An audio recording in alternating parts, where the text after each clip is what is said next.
Hey guys, it's Canadian. It's finally here. Part 2 of my Tactics PvP guide covering rotation. So in this video, it's long. I'll just get straight to it here, and there's going to be a lot of detail. So what I've done is I've broken up the whole thing into with timestamps. So if there's information that people are looking for and they don't want to watch the whole thing just to get to it, maybe they'll get them there just a little bit faster. And yeah, so that'll be in the video description, and also I'll have a link to the slideshow. If this information is useful for people, it'll be there. So if you haven't seen part 1 of my guide, there's a couple things you missed, and you don't necessarily need to go back and watch it, but it might be useful if you kind of want to get a more encompassing view of how to play the class in PvP, or the spec anyway in PvP. So you did miss in the first video a breakdown of every passive. I went over everything in the tactics tree just to kind of explain it. And I also covered the utility points and what's useful in PvP. And you got flexibility there. So for people who are kind of figuring out what, which utility points are the best to use, that'd be a good video to go back and watch. And there's going to be a link to that in the video description as well. So what we're going to cover in part 2 of this guide here is we're going to go over just the mechanics of the basic rotation. So just understanding the fundamentals of how the spec works. And then we'll cover more about how to apply that in like a PvP environment. So I'll also talk about how the rotation functions as like a priority-based system. So what that means is that certain abilities you have to use before others, and there's things like debuffs that are really important to be on the target, so you make sure that you can deal your best damage. So things like that. So what we'll start with here is we'll just cover like the basic passives that make the spec what it is. And so you have to kind of a little bit of understanding of how these things work so you know how to best apply them. So the first one up we'll talk about serrated blades. It increases the damage dealt by Gut's bleed effect by 15% and causes targets damaged by your stock strike to become sundered, reducing their armor by 20% for 45 seconds. So what this does is the actual bleed damage. Oh, that's nice. I'll take it. But what's really key here is that it turns stock strike into like a really important debuff. Basically, all your attacks, all the really important ones, are affected by armor. We'll go over that later in the video, but to reduce the target's armor by 20% is huge. And that debuff like lasts basically forever. You'll be reapplying that so often the 45 seconds is just meaningless. So next up, Grenadiership. This is just kind of like an AoE passive, but going over it real quick here. It reduces the cooldown of artillery blitz by 5 seconds. In addition, Flak Shell deals 25% more damage. Its cooldown is reduced by 6 seconds, and damage dealt by it will refresh the duration of your Gut's bleed on the affected target if present. So it doesn't make it sound obvious here, but what you can actually do is you can put Gut's bleed on multiple people, and one Flak Shell, as long as it hits everybody, it'll refresh the bleed dot on everybody. So it actually makes it possible if you're in situations where you need to do like a lot of sustained AoE damage. It's not a terrible idea to put a bunch of bleeds on people, and because it's just so easy to keep up just with Flak Shell. Now the cooldown reduction on artillery blitz, that's pretty nice too, because that ability hits really hard, so it's kind of nice to have it up more often. Okay, next up we have Triumph. Increases the damage dealt to bleeding targets by 5%, and further increases all energy and kinetic damage dealt by 2%. So this turns the bleed from Gut into a very important debuff because it increases the damage of everything. So that's really cool, and the extra energy and kinetic damage dealt to 2% there is kind of nice too. So high friction bolts, high impact bolt may be fired at targets that are not incapacitated or suffering for periodic damage. In addition, high impact bolt ignores 30% of the target's armor, regenerates 5 energy cells if it hits a bleeding target, and refreshes the duration of your Gut's bleed effect if present. So unpacking that here, there's actually a lot going on. It's a very important passive as well. So just a minor thing is high impact bolt no longer requires a tech debuff to be present to fire, so it just means no matter what, you don't need like a tech debuff or a bleed dot to be on it for you to be able to use high impact bolt. So it's kind of nice. And that's useful to know because if you run into an assassin that pops resilient, so they become immune to tech, so basically nothing's really going to work against them, but you can still hit them with weapon damage. So high impact bolt will still work for tactics spec, but for the other two specs, they because they have to apply some kind of tech debuff, or they have to use gut first after the bleed. Without being able to do that, they can't fire a high impact bolt. So you actually have like one more option when you're faced with that circumstance. But you don't run into that too often. But when it happens, there's at least something you can do to still deal damage. Now, the fact that high impact bolt ignores 30% of your target's armor is nice because it gives that ability a bigger punch, and because you're going to be using that ability so often, it's kind of nice. Also this passive introduces a regen mechanic for tactics, so it means that you're getting a little bit more energy back, so you can keep firing more abilities, so it increases your damage. This is what gives the spec a lot more of a sustain. The other really cool thing here is high impact bolt will refresh the bleed effect from gut on your target. So it basically means as soon as you apply it one time, it's like as long as you're hitting high impact bolt like pretty frequently, then that bleed effect's just automatic. It's you don't even have to think about it. Just make sure it's up and you're good to go. So it's kind of nice. Moving on, so tactical accelerator, stock strike, tactical surge, flak shell, and explosive surge finish the cooldown on high impact bolt and makes the next high impact bolt deplete no energy cells. This effect cannot occur more than once every 6 seconds. So this one is incredibly important here. To deal your best damage is you need to be popping this thing every 6 seconds without wasting a proc. That's in the ideal circumstances. So what's really cool is when this effect procs, you're not going to be wasting any ammo, so it's free damage basically. It's kind of nice, and because it doesn't deplete anything, you still get the bonus of getting +5 energy back just from using high impact bolts. So it's kind of nice. Now next one, havoc training, increases the critical strike damage bonus of stock strike, high impact bolt, tactical surge, gut, assault plastique, and cell burst by 10%. Additionally, when assault plastique damages a target, the target will become susceptible, increasing the damage it takes from tech attacks by 5% for 45 seconds. So, the first part of that, just like free damage with that 10%, that's cool. But this turns assault plastique into a very important debuff. In terms of like priority, it's really important to get that on the target right away, because tech damage is basically just the vast majority of what kind of damage you're dealing here, so that's why it's important. Alright, so moving on, there's different types of damage in the game, and it's kind of useful to understand how it works because you're going to be running into classes that have some very specific defenses. So if you know what kind of damage they're going to be resistant to, you can maybe alter things on the fly here so you can still be hurting them without just wasting abilities that may not land. So I've made a table here just to kind of talk about how the layout works here. So I've got a couple like categories. You have weapon damage and tech damage, or you're kind of like your two main groups here. And what weapon damage is, you frequently will hear people talk about how it's considered white damage. So when you're dealing damage, those numbers that pop up on your screen there, if it's white, that's weapon damage, and anything that's yellow is tech damage. So for as far as weapon damage go, there's only two things that you could be using that actually causes weapon damage, and that's high impact bolt and hammer shot. So your high impact bolt you're going to be using all the time, so that one's weapon damage. And if you're doing the rotation correctly, you should be in the ballpark of weapon damage being about 28% of your total damage. So it's 1/4 your damage basically should be high impact bolt. That's basically how it should look. So that's a lot, but you can see like the tech damage abilities though. 72-75% is where you should be hitting if you're doing things right. So that's the vast majority of where it is.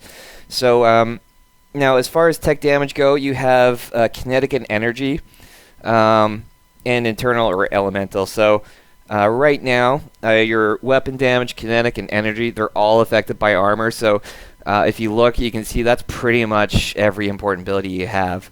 The internal elemental damage you do, like the gut bleed dot, it's not nothing, as well as the cell burn. Like when you do like cell burst, you get like a little dot afterwards. from a passive. Like, it's like the damage isn't nothing, but it's so insignificant compared to how much damage the other things do. That's where all the focus is really. So, and that all of that's affected by armor. All right. So the reason I went over this is, like, it's useful to know because there's, as I mentioned earlier, there's some classes that have some very specific defenses. So you want to make sure when you see that happen, you know how to deal with it. So I mentioned earlier shadows, assassins, when they become immune to tech attacks, you can still use your high impact bolt and your hammer shot if you got nothing else. Something else you can do as well is your assault plastique. You can still throw it, and it'll stick to them. It's just if the explosion goes off while they still have their resistance, then you just time things poorly. So you can actually like just prime that grenade so that when the resilience pops or when it like drops, your grenade explodes. So you deal some damage immediately and you get a debuff on them right away. So kind of cool. Scoundrels, when they pop their dodge ability, you can't hit them with any weapon damage. It'll just miss. But you can still hit them with tech ability. So if you see them do that, your dots are going to drop, so you have to reapply those, which is all tech, so it lands immediately. You can still keep hitting with dodge up. But if it's a scrapper scoundrel, though, and they roll, then nothing's going to land, so you just have to wait until that little buff of theirs drops, and then you can reapply as needed. But if they actually pop dodge, though, you can't hit them with your high impact bolt. You gotta sit that one out and wait. Another example here: if a guardian pops their saber ward, they're immune to weapon damage for the first 3 seconds. So if you're needing to use a high impact bolt, you gotta sit that one out if you don't have any other way of dealing with it.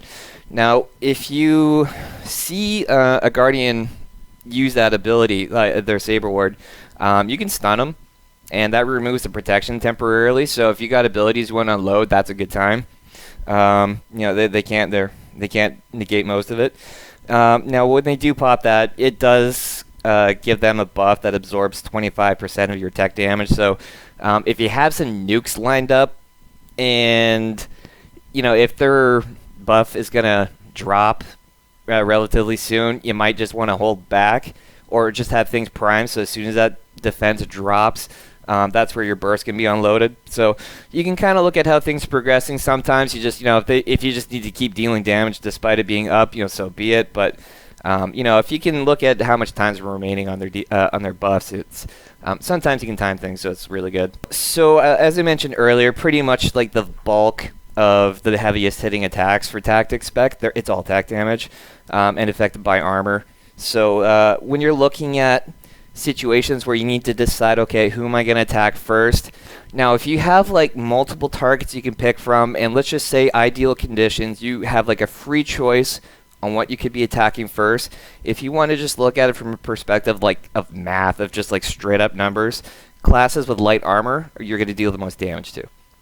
So if there's a sorcerer or an assassin just standing right next to you, you can just start doing your thing. You're going to deal the most damage against them, and the heavy armor classes, your damage is going to be a little blunted. So it still hurts, but just like that extra little tiny fraction of more damage, if you could just deal it to something that's going to blow up just that little bit quicker, you tend to get a little more bang for your buck there. So there's a lot more of a complicated answer to that. Like, there's a lot of things to consider, like who's healing, is there a tank involved, who's being targeted. I mean, there's a lot of things to consider, but just from a straight up math number here, this is just light armor classes are squishy. So we'll get into the thick of it now. I'll talk about maybe just the rotation as a very simple fundamental explanation first. I'm not going to talk quite yet on how to apply that for PvPs. So just talking about the opener here, this is like if you were to look at perfect ideal circumstances, so you've got your complete max stacks, your 4 out of 4 stacks of energy loads ready to go. All your buffs are ready. Just things are ready to rock. So it's basically once you execute this exact sequence, the spec starts working as like a priority-based system. So it's like as certain abilities come back online, you have a priority of which ones you need to use first. So the basically principle here is like debuffs go up first, then nukes. So that way you deal your best damage. Now, just talking about this rotation here. This is if you wanted to unload the maximum amount of burst damage possible. This is what I would use.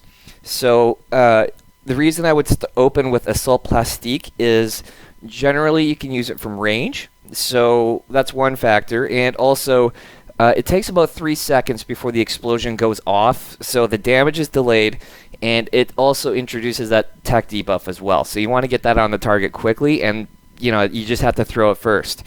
Now, the next ability is Gut, and that's because the bleed effect is so important. That increases the damage by a lot, so not having Gut on your target really sucks. And it's also part of your regen mechanic. So it's just it's so important.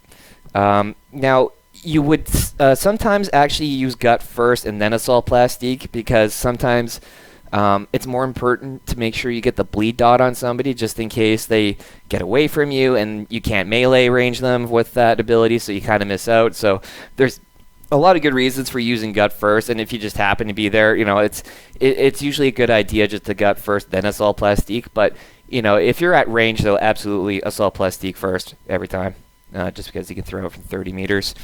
So yeah, you got those two. Next comes Stock Strike, because that's going to apply the armor debuff. And if you can execute perfectly with without a delay, what's going to happen if you throw the grenade first, Gut, when your Stock Strike lands, the armor debuff is just on the target, then the explosion occurs. Then your Assault Plastique benefits from the Gut and the Stock Strike. Now, at the same time, you're going to use your Stock Strike. Just before you use it, you pop your Battle Focus, and that way the Stock Strike will benefit from that increased critical damage. And you're going to be also popping at the same time your shoulder cannon missiles. So those are going to all be going off. So at this point, you've got every debuff applied. Your next option is going to be your Cell Burst. You're unloading the big nuke. So that's going to drop all your energy load stacks. And your next ability is going to be High Impact Bolt, because that's your ultimate chaser here. And you want to be using that to also start generating more energy load stacks for your next Cell Burst. And last but not least, so the spam there. Basically, at this point, once you've executed this opener, it's basically you have a priority system of things you need to keep doing, and you just have to judge what's coming up and what you need to do next based on that. So here's an example of the opening rotation played out in real time. So you can see the grenade exploded after the Stock Strike armor debuff was applied, and this opening sequence is the fastest way of dealing this amount of damage in the shortest amount of time. So the nature of PvP is chaotic and unpredictable. You're going to experience frequent interruptions to your ideal DPS rotation, so you're going to expect to be kited, stunned, your debuffs might fall off, and in general you're not going to be in total control of your situation. The other team's going to get a vote as well. And to get the best possible damage, you're going to want to make sure that you follow a guiding philosophy here of abilities that you got to do in a certain way. So there is the basic philosophy here is you want to apply your debuffs first, because everything that follows benefits from increased damage. Now the other second thing here is you want to proficiently generate energy load stacks, so you can reach your max stack limit there for your big Cell Burst nuke. Now the key here is the word to proficiently generate stacks. Just because you want to make sure you're not wasting procs and you're popping that thing every 6 seconds. So the third thing you want to think about is using your hardest hitting abilities on cooldown. So your Assault Plastique, your Stock Strike, when they come back up, you want to make sure you're using those right away. So that's basically the thing in a nutshell. And I'll go into more detail about those things here. So to simplify things, I've separated two separate windows here that you're going to find yourself in. One window is where you are at max stacks, so you don't need to generate energy loads anymore. And the other window is when you need to dump. You've dumped your energy load stacks, with Cell Burst, and you need to generate more. So there's two different states you're going to be in. So, and this just makes it a little easier to explain. So I'll go into more detail about what these windows look like. But just initially here, just when you're at max stacks, you're just kind of want to make sure that your debuffs are on the target. So the debuffs being your armor debuff, you get increased damage from the bleed being on the target, and your Assault Plastique applying that tech debuff as well. So all those on the target, then you get rid of your energy load stacks with Cell Burst. So at that point, high impact bolt becomes your next priority because you're going to be switching over to the window where you're generating energy load stacks. So if you find yourself in that state, then you still need to make sure your highest priorities to make sure your debuffs are on the target, and then you want to use high impact bolt. So if that ability is available, and if you use something that's going to proc a reset, then you do not proc that reset. You got to use high impact bolt first, and then you can reset it and then high impact bolt again. And the reason you need to do it that way is because you don't lose out on building an energy load stack. So if your high impact bolt is available, even though it may not be quite optimal, maybe you need to apply your stock strike debuff, but that would cause a reset. It's better to high impact bolt first and then stock strike. So that way you're not wasting a chance to build energy load stacks, because if you do that by accident, it's 6 seconds before you can generate another one. So it kind of sucks. So it just that's why high impact bolt is such a high priority. So, and then resetting it afterwards. So to go into a little more detail, so the max stack window here. So either you've generated in advance all your energy load stacks, or just in the middle of an engagement, you've hit that window where you're finally at max stacks. This is going to be your highest priority, is to manage your energy, or if you're playing a power tech, your heat levels with your hammer shot and your recharge cells and reserve power cooldowns. So basically, you don't do yourself any good by mashing nuke so hard that you run yourself out without any way to recover for it. Your damage will fall off a cliff, and then you become utterly useless. So it's really important to make sure that when you are mashing nuke, you are taking your energy and heat into consideration. So the next priority, and it's a big one, is to make sure gut is on the target, because you need that bleed effect there.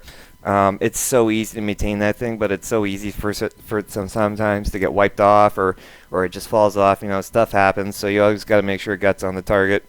Your next big one is Assault Plastique, for two reasons. It has a longer cooldown than some of your other abilities, and the reason being is because it hits hard. So that's why it hits hard, and it's part of your debuff repertoire. So that's why it's really high up on the list here. So if that comes up and it's available, it's usually a good idea to blow it as soon as you can. Next up is Stock Strike, and that's for the fact because it hits hard. It has a cooldown. It's not a long one. It's 9 seconds. But it has the armor debuff that you need. So then the armor debuff is really important. So now I do have Assault Plastique above it in the list, but it's also assuming that if your Assault Plastique came online, chances are your Stock Strike's probably available too. So if you do throw that grenade, you want to make sure the armor debuff is going to be on the target when that grenade explodes, because if it isn't, then Stock Strike's going to move up in your priority. So the next thing is, once you got all your debuffs up, so you got Gut, Assault Plastique, Stock Strike, that's where you mash Cell Burst. So you dump your energy load stacks as quickly as possible, because your high impact bolt's going to be up pretty quick, and you want to keep popping that and generating energy load stacks. So when you do pop your Cell Burst, your max stack Cell Burst, this is where you're going to find yourself in. You're going to be in that window where you're generating energy load stacks. Now the key thing here is to make sure that when high impact bolt is available, you're using it, and then you're not wasting the proc, which you have to proc every 6 seconds. So it means within 6 second window, you have to be always using high impact bolt, otherwise you're delaying your Cell Burst. So again, the first priority, manage your heat, energy, yada yada. Again, with Gut, Assault Plastique, make sure those are getting used first, because they're part of your debuffs. Now, I mentioned earlier that high impact bolt starts becoming really high up in the priority, and that's to make sure you don't miss out on building an energy load stack, because if you reset it without using it, then you miss. It takes another 6 seconds before you can generate that stack you missed out on. So pushing back your Cell Burst kind of sucks. So sometimes if you have to, it's worth just taking the hit, and you might not have your armor debuff or some other buff on there, but your high impact bolt gets used. So sometimes that's really important. And no shocker here, proccing the reset on high impact bolt every 6 seconds is really important. And generally, you could use that. Stock Strike is going to probably do that for you most of the time. And last but not least, Tactical Surge. So it's basically your Assault Plastique is on cooldown, your Stock Strike's on cooldown, your Gut's already on the target, and you've got nothing else than Tactical Surge for single target, or if there's, AoE potential, you can use that as a filler as well. Alright, so I talked a little bit about earlier not wasting procs and using high impact bolt all the time, but thought I'd just lay it out here, and this is how you can proficiently generate energy load stacks. So you can see here what I've got laid out on the bottom. You have 3 filler slots, and then your 4th ability you must use to proc something. And the abilities you can use to proc here, you've got Stock Strike, Tactical Surge, Flak Shell, and Explosive Surge. Explosive Surge you're not going to use all that often because the damage really sucks. If you picked up Entangling Tools utility, though, that does apply Snare, so you're probably going to be using that more for applying a Snare than you would for the damage. But the other abilities, are reliably going to be up, and Tactical Surge is always going to be there. So the proc is the 4th global cooldown in that sequence, and then the fillers you can pop in whatever you want. So generally, as far as fillers go, I've ordered that from top being like kind of the most important to make sure you're using. Now, it's key to note here that you have to use high impact bolt as a filler. It doesn't matter where you use it in the filler slot here, but it's important to have at least one of these 3 slots you're using high impact bolt. Otherwise, you start pushing back how proficient you generate energy load stacks. So as far as fillers go, though, like Assault Plastique, it's important as a debuff, but once you got that debuff on the target and it comes back up, then it's a really important button to use right away because it's your hardest hitting attack besides Cell Burst. So you got that. Make sure that goes on cooldown first. Stock Strike would be second, so that would actually still primarily be as soon as it's up, you use it, whether it's for a filler or a proc. Because you got options for procs, that's no problem, but you want to make sure Assault Plastique and Stock Strike are used on cooldown because they hit hard. So the other thing to note is Cell Burst is technically a filler. You can't use it for proccing, so in a sequence where your Cell Burst comes online, you want to make sure Cell Burst gets used first as a filler before High Impact Bolt. High Impact Bolt is it generally should cost you any energy or ammo here just because you're proccing the free effects so often. So something to think about using High Impact Bolt in the in which particular filler slot. You can have a look at what your current energy or ammo level's at. And if there's a chance, if you're going to use Tactical Surge, that is going to drop you into like a lower tier of ammo regen, then you should probably use High Impact Bolt because it's free. You get a little energy back, buys you a little more time for your natural passive ammo regeneration to kick in as well, and then you can use a Tactical Surge. But if you are starting at a position of like having complete full ammo, then you might want to look at doing, let's just say, for example, 2 Tactical Surges, and then once you've had some of your ammo drop a bit, then you can High Impact Bolt to start engaging the regen again. So just something to think about as well. Tactical Surge finds itself at the bottom of the list here, and it's the ability you can spam. The other abilities do more damage, and they have cooldown, so generally that's why you want to use them first. They're more important, but Tactical Surge is always going to be there for you as a filler or for proccing. So that's pretty great. So, and that's just for single target use, of course. So just to talk about AoE, it wouldn't seem like it, but it's actually pretty decent damage for PvP. Now, Tactics still massively favors single target burst. That's your bread and butter. That's where you're going to be landing all your kills. Not so much from AoE, but the AoE damage is really good pressure, and it's pretty easy to apply, and you're going to have big, wide open windows where you can use it. The only kind of penalty for actually using AoE damage is it's not very energy efficient, so you're going to run yourself out pretty quick, so it's not very sustainable, but it's actually not bad either. So just to talk about Flak Shell and Artillery Blitz, they're just basically something you can use in where you would normally use fillers, like Tactical Surge, for example. Your still main priority is just to be continuously generating energy load stacks because Cell Burst nukes are what blindside people with damage. So your Assault Plastique and Cell Burst going off at the same time is going to catch a lot of people off guard if they're not ready for it.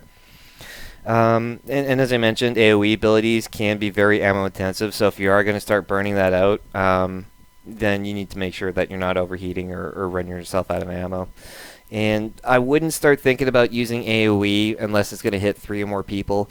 If it's just like a second person there, sometimes you might AoE, but for the most part, you kind of just want to focus on single target damage for the most part, because that's probably what's going to land you a kill more than just throwing out AoE. Now I mentioned how AoE abilities can be used as fillers here, because you still want to be proccing, but flak shields still can be used as an AoE, so if it comes online and you need to proc high impact bolt, you can use it for that, or you can use it as a filler. Now artillery blitz has a bit of a cast time to it, so it would occupy the slot of 2 fillers. So if you're still generating energy loads, you need to make sure your high impact bolt gets in there too before you reset it. And just at the bottom here, I've got just another example of what would it look like in more real practice here. So you'd use your high impact bolt, then your flak shield might come online, so you could use that. Your grenade comes online, so now you can throw it, and then now you need to proc something. So maybe your stock strike is up, or you can use a tactical surge, whatever the case may be. Now, just to talk about how range might affect your rotation.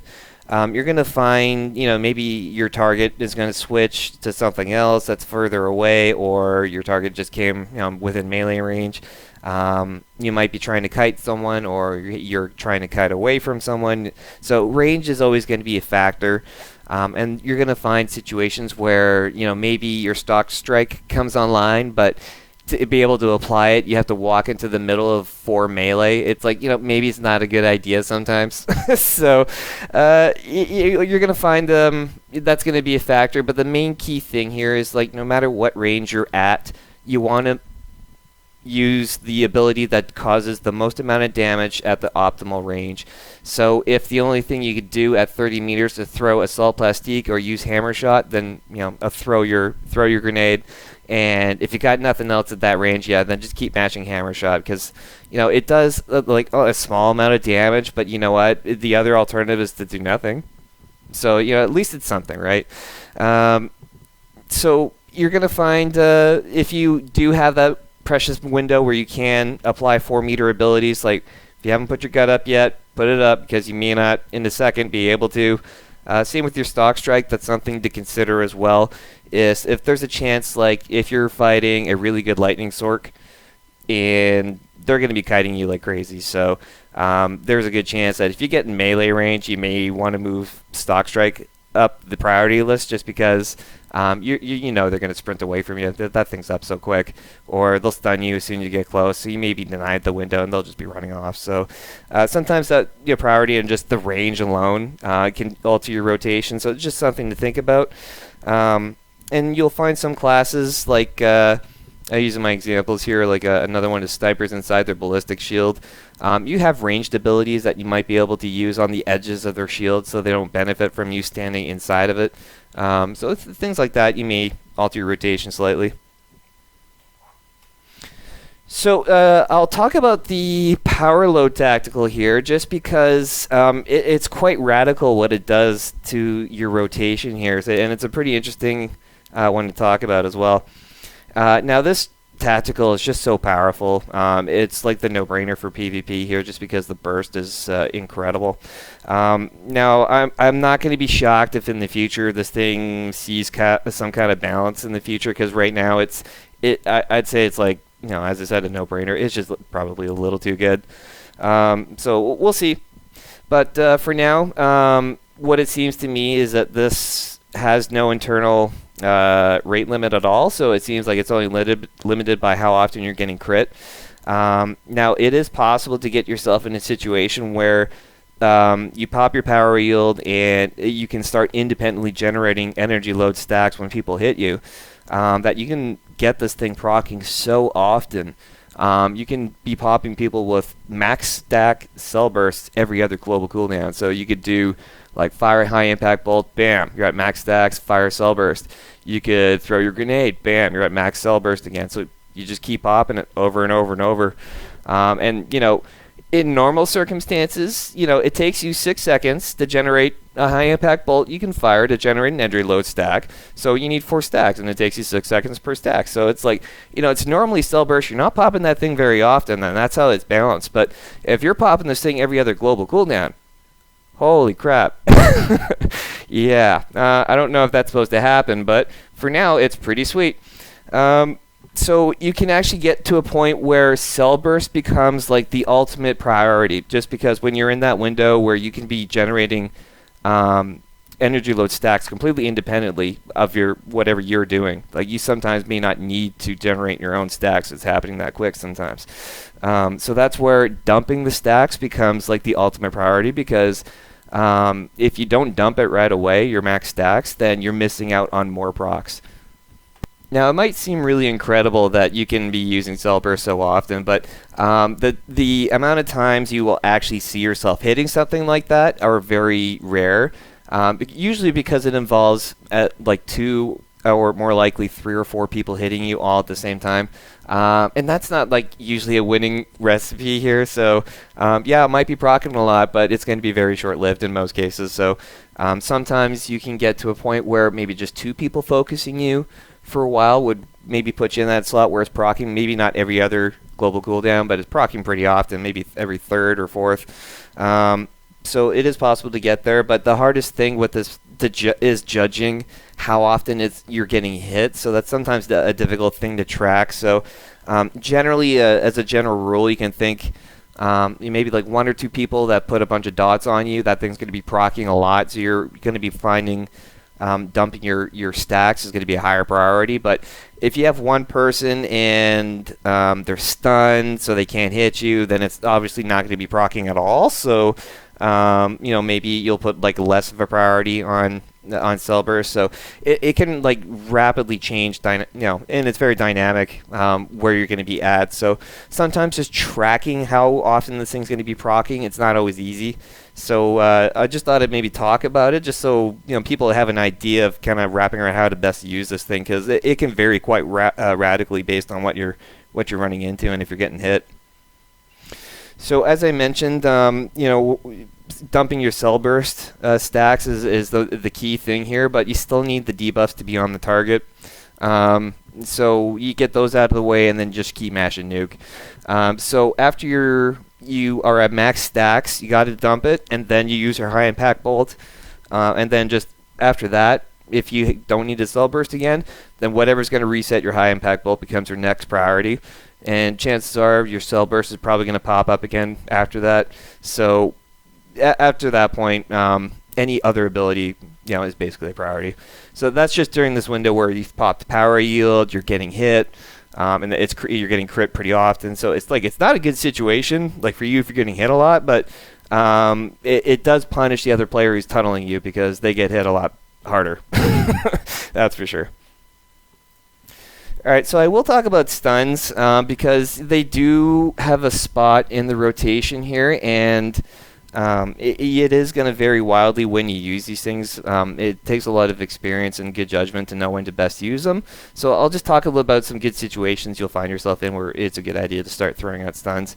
Now, some classes have defenses that can really wreck your day. So if you line up a burst window and they pop, like let's just say like a dodge or a reflect or some kind of defensive cooldown that absorbs damage, you know, it just wrecks your burst window. So sometimes what you can do is use your stuns to protect a burst window. So if you got them stun locked and you've got a bunch of nukes lined up, they can't pop a cooldown in most cases to get out of it. They're just going to eat that damage because they're stunned. They can't pop anything. So it's usually a good reason to use stun. So you let's say you throw a grenade, you apply your gut, then use a stun. When your grenade blows, it should be when the guy is still stunned, so he can't avoid the damage. The grenade, especially when you play Tactics Spec, that sound effect it makes, the tick, tick, tick, tick sound, it's really helps people try to time a defensive cooldown for when that thing's going to pop. So if you can preempt that with a stun so they eat the damage, chances are when that grenade's going off, you're probably using some other ability at the same time that thing's going off that's also going to hit hard. So if you can protect that with a grenade, with a stun, you know, it's really good. Now, generally as a principle here, when you're using stuns, One thing you could do them for is for setting up kills. So basically, you just do some damage to somebody, and when they get low, either the person you're targeting use some stuns to prevent them from using some kind of cooldown that would actually save their lives, or if there's a healer in the picture here, maybe you want to use your stuns on the healer to stop them from healing in that really critical window when their buddy's getting really low, and maybe they don't have a defensive cooldown to save their lives. You can shut out the healer and get the kill that way. So the best practice though is if you're just, let's say, in a one-on-one situation, and you're going to use your double stun here on somebody, use your AoE stun first. Is a good idea. The cooldown for it isn't as long as your single target stun, and also the stun effect doesn't last as long as well. Now that normally wouldn't sound like a good idea, but the reason being is people will most likely blow their CC breaker on the first stun. So if you use your single target stun, your longer duration one, so it lasts for 4 seconds, but if you use that first and they pop a CC breaker, your next stun is only going to last 2.5 seconds. So not as good, but if you can get them to, if you bait out the CC breaker on the short AoE stun, that's just magic. Just watch for that, and you're going to see a lot of people will break that first stun. And as soon as you see that, you got them, because you can just hit them with the next stun, and they have to eat it. So you can do a bunch of damage, or you completely shut them out for 4 seconds. You can completely ruin their day. So it's really good if you can do it that way. So in this part of the guide, I'll talk about the abilities and how to use them best in a PvP context here, because there are some tricks to getting the most mileage with your abilities. So just to talk about the class in general, there's 2 ways you can approach playing it, and when you're fighting against melee classes, generally the best idea is once you apply your 4 meter abilities, so you get your gut and your stock strike on them. Generally, you just want to keep fighting at 10 meters. You don't need to be in their face to deal your best damage. It's maybe once every 9 seconds. You just got to run in and hit them with your stock strike, and then you're good. You can just back out to 10 meters again. So you should achieve a lot of success in kiting people and killing them that way. It lets you survive, so that way you can avoid as much damage as possible, because you don't really have any way of recovering health. It's just like a battle of attrition for any class that can heal themselves. So you just have to kill them so fast that the healing doesn't become a factor. But if you're going to go against range classes, though, the best idea is to be standing right in their faces all the time. There's a couple of reasons for that. One is if you're a range class, it is very disorientating for a melee to be running around you constantly, and there's it's not very widely talked about, but you might call it lag, but there's something called server interpolation, which is sometimes you might see people are just kind of warping all over your screen in like a small area. Sometimes it's usually what you see, but not a large area. But what's actually happening is there's an interaction between the server, so the game server, and the client, so your game, where the server predicts where other players are going to be moving on your screen, just based on trajectory and that kind of stuff. And there's some times where maybe it's just there's like a kind of a mismatch where that person should be. So what you'll find is if you just kind of start zigzagging around people, and then generally you just want to try to always get behind them, because people who are really bad at turning their camera are going to be not hitting you as often. So plus it disorients them. So and you can take advantage of a server interpolation as well. Some other things to talk about. Your stock strike and your interrupt are 4 meters. So if you, at least with the interrupt, you have to be in their face to apply it, basically. So the other thing is most range classes have like a knockback or some kind of option where maybe they can root you or something. You want to be right in their face if they need to do that, so that way you don't have to run as far to catch up to them. And for example, like if range class roots you right next to them, I mean, okay, that's fine. You're cool. You can still hit them. So yeah, well, that's just the 2 things. Melee, try to avoid them if you can. Range, get in their faces. So just to talk about all the abilities now. Gut. We'll start with that one here. So the range is 4 meters. So something that's really the only special thing to talk about it is just it's such an important debuff. You want to make sure that generally, if you're in the target's face and you haven't applied gut yet, just, it's usually a good idea just to do it. I know I talked in the rotation earlier in the video that assault plastique is generally a good idea to throw first, but sometimes just because the 4 meters, you have to be in their faces, and chances are like at least a good PvPer is not going to let you stay in their face for very long. They'll try to kite you, or they'll knock you back, or CC you, or something. They're just not going to let you sit and just try and kill them. So sometimes you might want to apply gut as like a high priority, because if they get outside the 4 meters, then at least you got it on there. But if you waited because it wasn't the most optimal way, and you miss your chance, and then that kind of sucks. So something to think about. Next, tactical surge. This one you can use from 10 meters. It's really nice. You can kite melee pretty much all the time. And if you picked up the entangling roots utility here, tactical surge is going to apply 30% snare. So when you're trying to kite people, or you're trying to stop them from running, whatever, it just applies a snare. So that's actually really nice. It's just automatic. It just applies without you having to think about it. So for using this in PvP, something that you can do is, I talked about, the range effect, but you can use line of sight to your advantage, because this thing is instant cast, and you can generally be pretty far away and still hit people. Like the 10 meters is actually pretty far.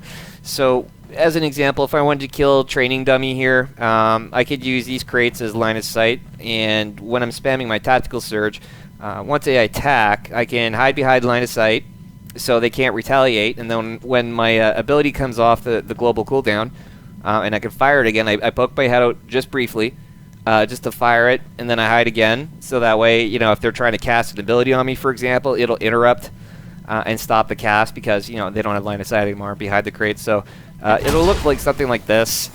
You just pop your head out briefly just to fire an ability, then you hide back right away, and you'll find, it's a lot more fluid when you're actually in a fight, kind of more like this, but you're going to find bad PvPers don't know what to do in that kind of situation, so they just kind of stay put, and you're just dropping bombs on them, and they're not really hitting you back.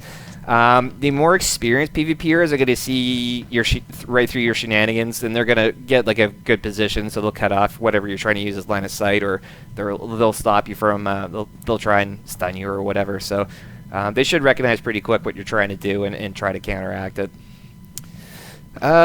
Next, shoulder cannon, your shoulder missiles here. So this is a really cool ability. It does a lot of, it really contributes to a burst window with this class. So if you can help it, save your shoulder cannon so you can line it up with your battle focus. Sometimes you don't always, sometimes you just need the extra damage if you can land a kill, and it might be outside your battle focus window, and that's cool. But for the most part, if the option's there, shoulder cannon has a 1.5 minute cooldown. There we go. So we got a 1.5 minute cooldown lining up with basically a 2 minute cooldown. So that's really nice. You can usually manage it in most cases, and that way all the missiles will just be crits. So it's really cool. So next, stock strike.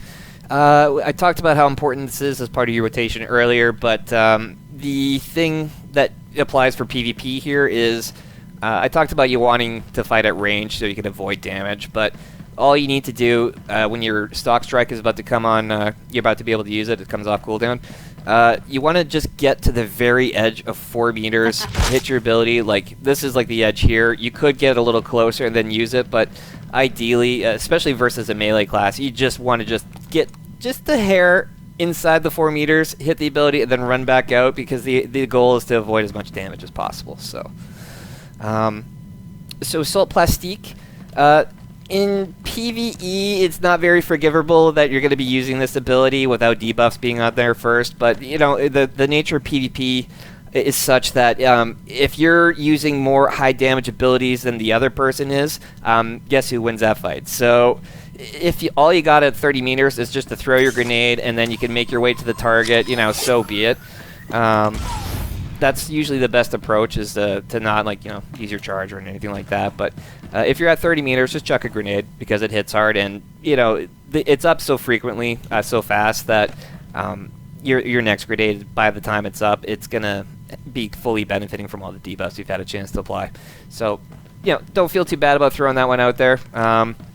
Now, something you can do as like a creative use for it is some classes have a defensive cooldown where they're invulnerable. There's really nothing you can do to hurt them. In those situations where that, you know, there's nothing you can do to hurt them, what you can do is like throw your grenade on it, because it takes about 3 seconds before it explodes, and there's no defensive cooldown in the game where the grenade doesn't stick. It will always stick. It's just when the explosion goes off, if that defensive is still up, then it's not going to do anything. So to take an example, if a Sage uses their God Bubble, so you can't hurt them, if they're going to sit in the full duration, since your grenade takes about 3 seconds to explode, when that bubble has about just under 3 seconds left, chuck your grenade on them, and no matter what happens, as soon as they pop out of that bubble, they're taking damage right away. You've got a debuff on them, and then everything you're going to do afterwards is going to just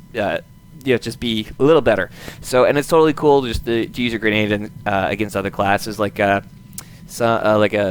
Guardian using the Reflect. You know, you can chuck the grenade on there because it's not going to hurt you back until it explodes. So you just wait that one out with a grenade, and that way you get damage rolling. So, and there's other classes that have something similar. So, good trick. Next, Flak Shell. Now this is a really interesting ability to use in PvP because it actually does like a lot of damage. Even if it only hits 2 people, like it's still just slightly ahead of the overall damage that even Tactical Surge will do. It's just the only downside to using this thing when there's only 2 people is like Tactical Surge is like it obviously does way more damage to a single target, and that's generally your bread and butter where your kills are going to be coming from is single target. So, but you know, if you just have like a free filler slot, you can just chuck that one in there. You know, it doesn't hurt most of the time. So, and if you are going to be anticipating doing like some kind of using that often, then maybe not a bad idea just in your spare fillers where if your grenade and your stock strike's on cooldown, you got nothing else, then yeah, just go ahead and like just gut somebody else and just, you know, just throw a Flak Shell out there occasionally and you'll just maintain bleeds. Next one, Ion Wave here. Now this for Tactics is a bad ability. It doesn't benefit really from anything in the tree because it deals elemental damage.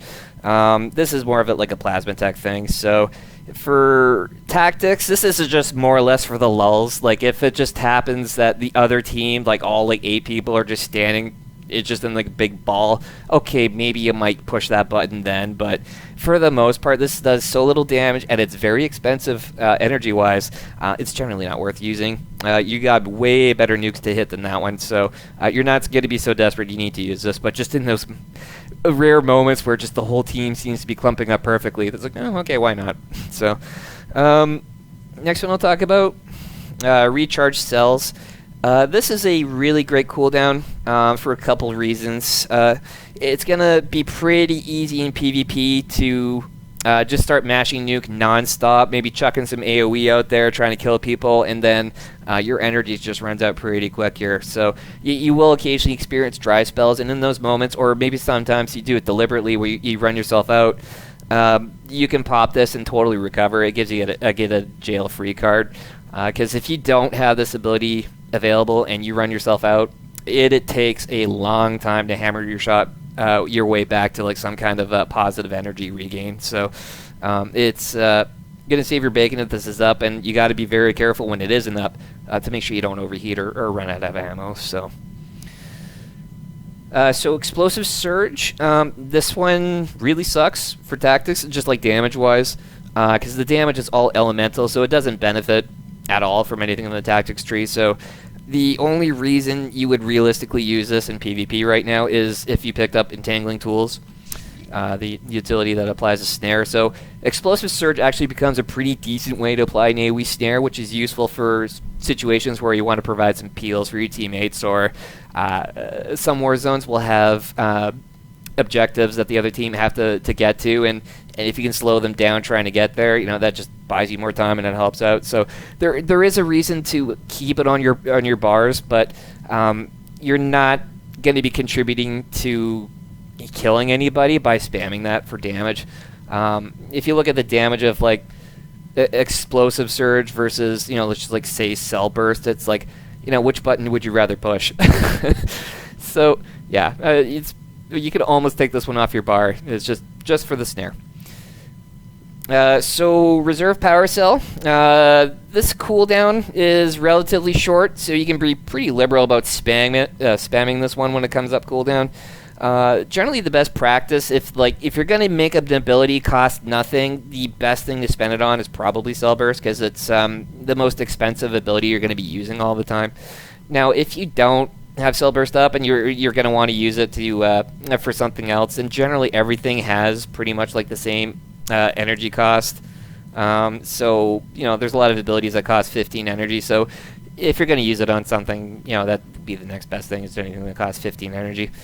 And when you want to use it is when you start getting a little low on your energy. So like if you are gonna if you're gonna get yourself to the point where you're gonna turn into like a bad regen status, so right here on that level, so now I got it, now would be a good time to pop it, and then just the natural regen's gonna come back. So that would be a good time to use it. Not necessarily, if I used it right now when I'm at full ammo, then it's kind of wasted. Okay, so next one, hold the line. Now this is a very critical cooldown for Vanguards. This buys you a lot of protection. If you're taking the utilities that give it a buff to, like the duration's longer and you can run faster, those are really sweet. So it's on a pretty short cooldown, 35 seconds. It'll last 10 seconds, and you're going to be running so like Sonic the Hedgehog. It's so fast. It's ridiculously quick. So people are not going to be able to run away from you. Like, you can chase them down no matter what they do. So that's pretty cool. And if you have anyone that's trying to go after you, let's say melee or range class, it doesn't matter. They're not going to catch you. The only way someone's going to stop you when Hold the Line is up is if they stun you. So, and that you should expect. So if you got a CC breaker up, or you want to make sure you don't put yourself in like a bad position where if you get stunned just because you used it, that your team can't help you, or whatever the case may be. But nobody's going to be able to hit you with like movement. So like physics attacks, like they can't knock you around or pull you. So you can use it for a lot of different reasons, but the amount of protection this provides in PvP is huge. When this thing's up, people have a really hard time dealing with you, so it's great, and it's up so often. Okay, so Storm. This is your charge, and it's pretty nice to have. Vanguards have a lot of different tools that they can use to close the gap. I've never experienced a class in this game like Vanguards. They have such an easy time dealing with things at range. Now, as far as Storm goes, like the best practice is if you can help.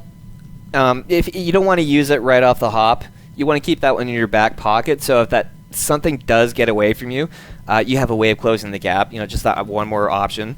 Now, there's different reasons for you may want to actually use it first, and that would be like if you need to traverse terrain of some kind, or like elevations, or sometimes like the actual route component is way more important than anything else. Like, you just have to make sure that person for 2 seconds doesn't move, and that could be like maybe they're standing in fire, or you have a team of ranged DPS behind you that if this guy had the 2 seconds, he could hide behind a wall. So if you keep him locked down, your DPS guys can keep hitting him.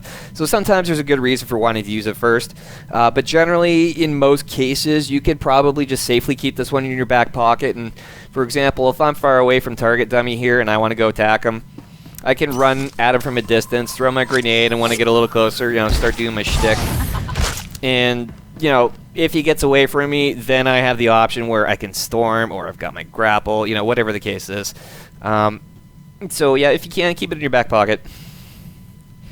Now, high impact bolt here, I mean, there's nothing really fancy to talk about other than, the best part about this one is just how important it is in the rotation. You can fire this one from 10 meters, so that's about the only thing that you could really say about it. Okay, Neural Jolt. This is one of your taunts, and this one serves a dual purpose because I'm going to assume most Tactics Vanguards are going to be picking up the Tangling tools just because of the the snare is so important for the class in PvP, or the spec rather in PvP, because tactics doesn't have any native way of slowing people down. So that addition to the spec is really sweet. So what you can do with this thing is you can use it for providing peels for your team. So if you can understand, like if you know the mechanics of other classes and the specs, if you know there's a specific window where they do a lot of damage, like a burst window of some kind, you can use your taunt during that moment to mitigate a lot of damage for your team. So it actually helps a lot if you know what's coming. So a good example, if you're dealing with a good lethality sniper. Sorry, the dot spec. I can't remember what it's called now. But the dot spec sniper, and you see the dots are going up on someone, you know the call is coming right afterwards. So once you see that DPS trade is set up, then you can blow your taunt, and you know the calls are just 30% less damage. That really kills it. So that's just an example. There's other things like Debo rounds back to the face, or your tracer missiles, that kind of stuff. So next on the agenda here, sorry, something to talk about on Neural Jolt here. Sorry, I missed this one. The cool thing is this thing is off the global cooldown. So most other classes, if they have a snare that's built into their, like as an ability, then unfortunately it doesn't usually do a lot of damage. So in the moment where if they want to snare you, it costs them a global cooldown, and in that moment, if you are snaring them, it doesn't cost you a global cooldown, so you're going to be dealing just that little bit more damage because you get one more global cooldown to damage into the other guy, and in some cases that is what defines fights. It's just that one global cooldown you got in before they did.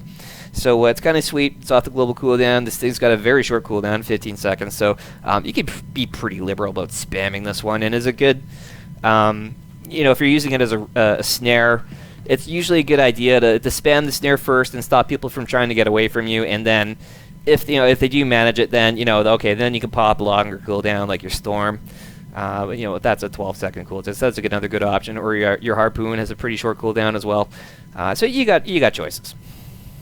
So your interrupt, riot strike here. It's really important to use this one at the right moment. You don't want to use this on a cast too early, because there's really good PvPers have something that they'll do called fake casting, and what that is they may cast a heal that you might want to interrupt, and they'll cast it to maybe around when it starts getting to where it's about a third done, maybe about half, something in around that ballpark. They're going to stop casting deliberately, and it's usually because what they're expecting is you're going to be ready with your interrupt, and if they hear or see you use it, then they've baited it out, and then they resume casting. Also, make sure that you're only popping this on really critical abilities. So something that can happen is some good players will deliberately cast an ability that, like a healer's casting, like a DPS ability on you. It's like, let them do it, because it's not going to hurt, and if they're not healing, you're killing them. So don't interrupt that. Just let them do it. And once they start healing, then you can nail them. Now, also, I was talking about you want to use this on critical abilities. Now, one good example of using your interrupt would be like if you're facing a really good gunnery commando. If you see them casting their grav round, like that's such a critical component to their whole rotation. So if you interrupt grav round on them, then they can't use it to build more of their stacks. Like their DPS kind of plateaus. Like there's other buttons they can hit, but that just really gungs up the works. So something like that, if you can like interrupt something really important to their rotation, that hurts. That really shuts them out. So just think about something like that. So fake casting and only important abilities. So your cell burst, not much to talk about here as far as using it in PvP, other than something you might want to consider doing is, because your cell burst isn't up all that often, you may want to consider using stuns to protect the damage. Just make sure it lands. And generally, if you can time things, so like just say, for example, you got your debuffs on the target, and you throw your assault plastique, so you know that burst damage is coming. When that moment hits, you may want to just hit them with a stun just prior to it, so that way they're stunned, they don't have the ability to respond to what's going to kill them, so they can't pop like a defensive cooldown or do something that's going to save their lives. So if you can hit them with like the assault plastique and then cell burst while they're stunned, that usually blindsides people pretty badly with damage if they're not ready for it. It's just the two of them, if they crit together, is really strong. So the only thing, the only thing that's really to talk about is just 10 meters, and it hits really hard. So, okay, so guard. Now I am aware that in a future patch, I think this is going to see a nerf. It's going to mean if you put guard on someone, you're going to deal less damage. I think it's like 50% less damage or something like that. So this may or may not happen because it's just, I don't know, it's still just being discussed. It's not even in a BTR as far as I know right now. But it looks like the change is probably coming, and that's to kind of nerf how good having guard is in a lot of situations. Like, you don't need to think about it. It's just good to just put it on someone. But for now, until that changes, right now it's if you have a way with like absorbing the damage, it's good to have guard on someone. Or if you have like a pocket healer with you, you maybe throw them a guard and help them out. Or if there's somebody on your team that's in trouble and they could use whatever help you can give them, then maybe throw a guard out there on them. Now, something to think about is there's a lot of situations where maybe you can't handle the damage that this guard's going to give you. So you might need to think about turning this off if someone is taking too much damage and they're doing nothing to kind of save themselves. So if somebody's like, tanky McTank face and just running up to groups of people and taking crap tons of damage, don't guard that guy. So, but if you can help someone out, it's usually a pretty good thing to toss out there rather. Okay, so Harpoon, this is your pull. This is a really great ability to use in PvP. Especially if you pick up Entangling Tools utility, because then it gets an extra 10 meters, so it gets to be pretty insane how far you can pull people with that one. But generally, at a basic level, all this is meant to do is pull people to you so you can damage them. Now, in PvP, there's a lot of creative uses for it. As an example, in arenas, you can maybe find someone that might be vulnerable and then pull them into like a good position where maybe their team doesn't have line of sight of their guys, so they can't help them or they can't attack us, but my team can unload on them. So those kind of situations, like just one pull and it's checkmate. So it's pretty nice. In war zones, you can use pull to pull people into like bad situations, like a fire pit and hut ball, or if you're standing on the edge of a cliff or something like that, you might be able to pull them to, and then they just fall there to death because there's no platform for them to land on. So there's a lot of different things you could use it for, or pulling people out of position if they're trying to cap an area or something like that. There's a lot of good things to keep it for, and it's got a relatively short cooldown, so that's kind of nice. And people are going to have a hard time getting away from you because of this tool's in your repertoire. So like you have your Storm on a pretty short cooldown, so that'll probably get used first. And if they get away from you again, which can happen, then you have Harpoon. You have Hold the Line as well if that's available, so you can run and catch up to them no problem. So people have a really hard time dealing with it. Okay, Sonic Round. Now this is your AoE taunt, and because of the passive found in the tactics tree, this also is dual purpose. It also gives you... Oh, that's not the one. Yeah, it also gives you increased defense chance, but increases your defense chance by 30%, which is a lot. Now you're gonna see a lot of stuff is still gonna land in this part, but if it just helps like even a tiny bit, it's just something you can still push. Now the cooldown on Sonic Round is 45 seconds, so in PvP that's going to feel like forever when you need a defensive cooldown to pop up, but you're going to be split on when you want to use this thing. So if you anticipate taking a lot of damage, you may want to hang on to it for when you need it, because if you use it maybe a little prematurely to help your team when maybe they don't need the help, and you're getting tunneled, then it's not a good use for it. You want to definitely save this so that if you've got no cooldown to get away from people, you can't stun them, and you don't have much else. All your other defensive cooldowns are off. Then this is like the last line of defense right here. It's like, just try it. Maybe you'll survive. Who knows? But sometimes it helps. All right, so Artillery Blitz. Now this is a really good, nice ability for AoE. It does a lot of damage, and the cool thing that you can do with this is that it does not require line of sight, and you can continue casting while you're moving. So the line of sight thing is really good, because anytime you spam this, you should find a good location to hide from. So I can use the boxes, or better yet, I can just go into this other room here, and I can still be casting. Like target W here is still taking damage, and I'm on the other side of the wall. So the advantage of being on the other side of the wall like this is they cannot retaliate, so they cannot stop the cast. They can't DPS me without having line of sight. So it causes all kinds of problems for the other person, and you're still dealing damage to them. So it's kind of nice.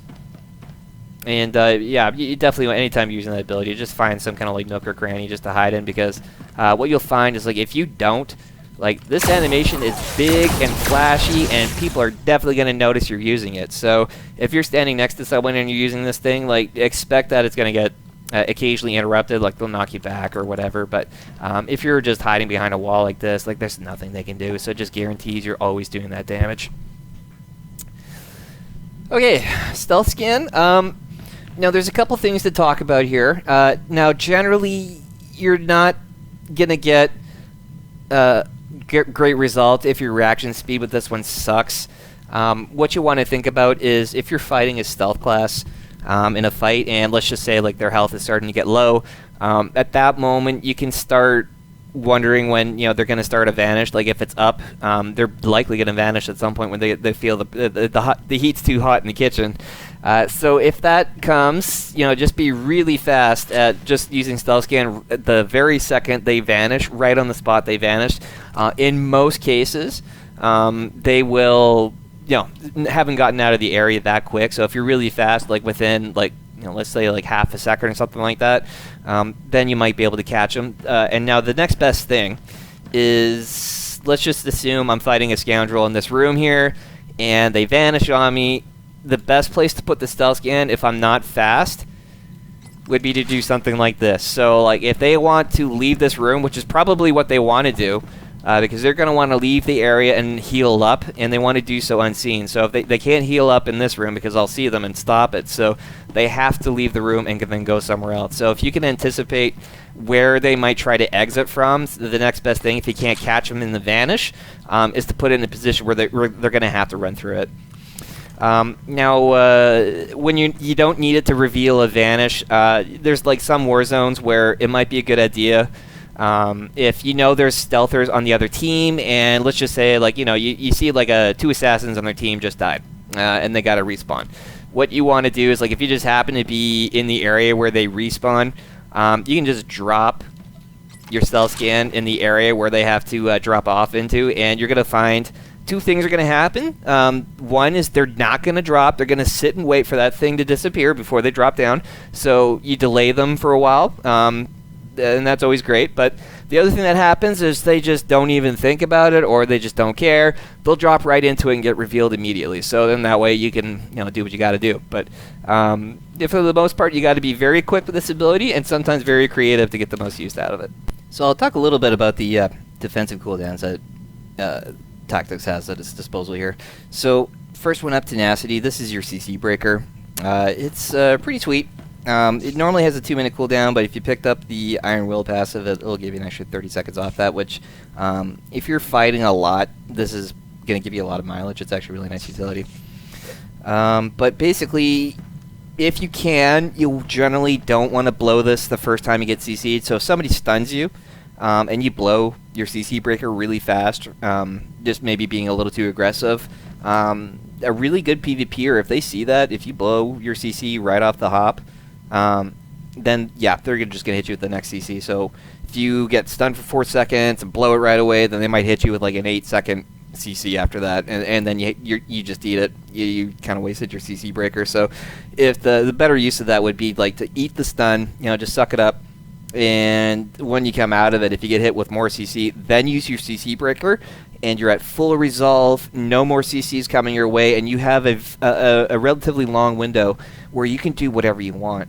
So if you just want to start popping cooldowns and unload on people, they cannot stop you when you're at full resolve. So that's something to think about. If you use it too early, it's really going to burn you. So if you can help it, keep it in your back pocket.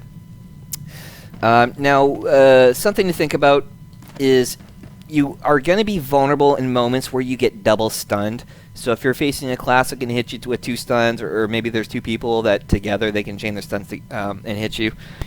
Now, generally, you're not going to be worried about using your CC breaker when it comes to like soft CC. So that would be like if the scoundrel hits you with flashbang. You know, it's some kind of an effect where if anybody deals damage, it breaks. So you're not usually worried about getting hit with that. It's more of an annoyance thing, because if anyone's actually trying to kill you, you know, as soon as they hit you with damage, it breaks. So if you wait long enough, in most cases, someone's just going to break it for you, so you won't generally eat the full duration. So you don't have to worry about it so much there, but it's really just the double stuns that are going to be what's pretty lethal, because you're still taking damage. So if you anticipate getting double stunned, just eat that first stun, and then when the second stun comes, then pop your CC breaker and whatever defensive cooldowns you got. So next up is reactive shield. So this is a really great cooldown to pop, and it does mitigate a lot, and you have that baked in goodie into the tactics tree that reduces the cooldown when you get hit. So that's kind of nice. Now, you generally will be popping this one first, because I'm going to be assuming like 99% of people are going to be using the power load tactical, so you're probably going to want to keep power yield up just for those moments where you need that cell burst nuke on demand. So it's not going to be your go-to defensive cooldown in a lot of situations. You're probably going to be popping reactive shield first if you need to choose between the two of them. And because of that passive, you know, that's going to be up a lot more often, so it's not such a big deal if you use this first. Okay, Adrenaline Rush. Now, this is a cooldown that it might save your life, briefly. So, the key to using this one, if you don't pick up the Efficient Tools utility here, then you have to use this one before you get stunned. Like I mentioned earlier with getting stunned, is like that's what's most likely going to kill you if you just eat stuns for too long. So if you're engaging, let's say 2 people, your health is getting like a little on the low side, let's say like 60-50%. So just the amount of health you should be at, where if you get stunned twice, are you in danger of dying? So if that answer is yes, and you still have the chance to apply this, you know, then you want to pop your Adrenaline Rush. So if you do get stunned, you know, once they bring you down to that low level, that 35%, that'll kick in automatically and save your bacon. So there's been a lot of times where I've had to learn the hard way that you don't want to save this when you think you're actually getting close to 35%. It's a lot of cases where if you just pop this early and end up not needing it, okay, that's fine. But I've probably died more from trying to save it when I really needed it, and it's never been a problem where I used it thinking I needed it and just maybe never needed it. So I hope that made sense. Okay, so next up, Battle Focus. This is what makes you so lethal.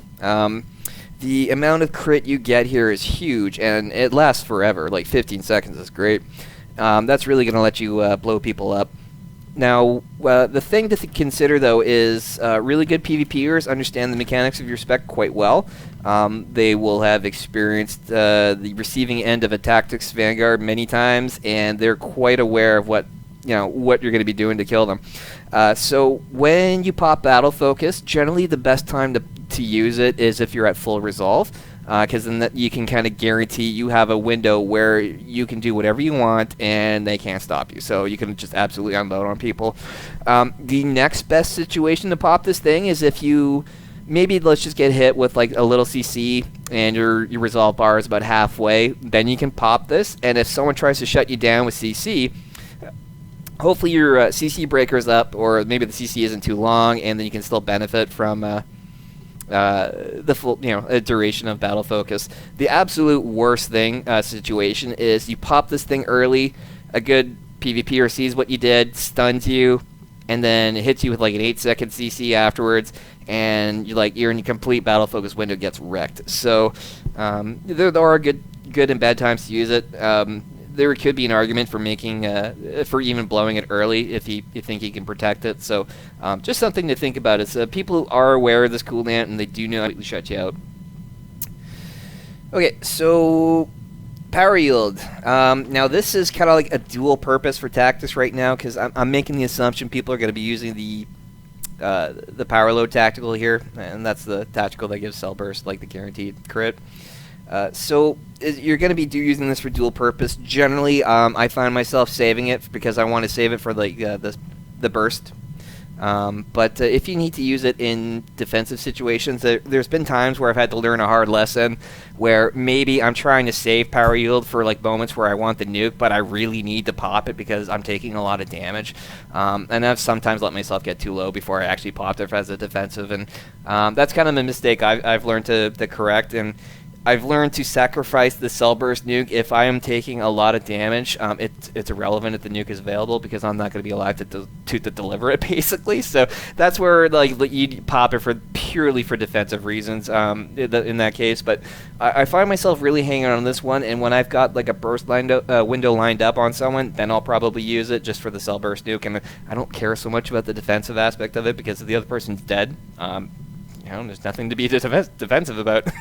So, yeah, people will be, for generally, but I think we'll just be using this for the cell burst nuke. And the cooldown's pretty sweet, only 1 minute. And I'd say it's pretty much mandatory to have the power focus utility here. So that one will extend the duration to 30 seconds. And 30 seconds of your armor and, basically your damage reduction through the roof is insane. So for those classes that deal some kind of physical damage that's affected by armor, that sucks for them. Like, it really punishes them. So, like, they only have to, like, notch hit you for 10 seconds for it to go away. But for some people, they just can't handle it. They're just going to tunnel you the whole time. So, yeah, that's just the way it goes sometimes. Now, your stuns I talked about before, nothing too fancy to really say, other than maybe something I haven't talked about already, is just the stun range here. It's generally you want to try and pop this as close as you can to the center of where you want to do it when you're using your AoE. So if you're going to stun somebody, generally if you have people around you, you kind of just want to stand in the middle and then use it. Otherwise, any kind of range that's going to hit them is usually fine if it's like a one-on-one situation. Now the cryo grenade, that one's 10 meters. Sometimes, you generally want to use I mentioned earlier, want to use your AoE stun first. But just because the range is sometimes superior on the single target one, so if you're running towards a target that you need to interrupt for like a critical reason, sometimes if you need to shut them down for that brief moment, purely for range reasons alone, you might just want to run in there, spamming your single target stun here, just because you just need the distance.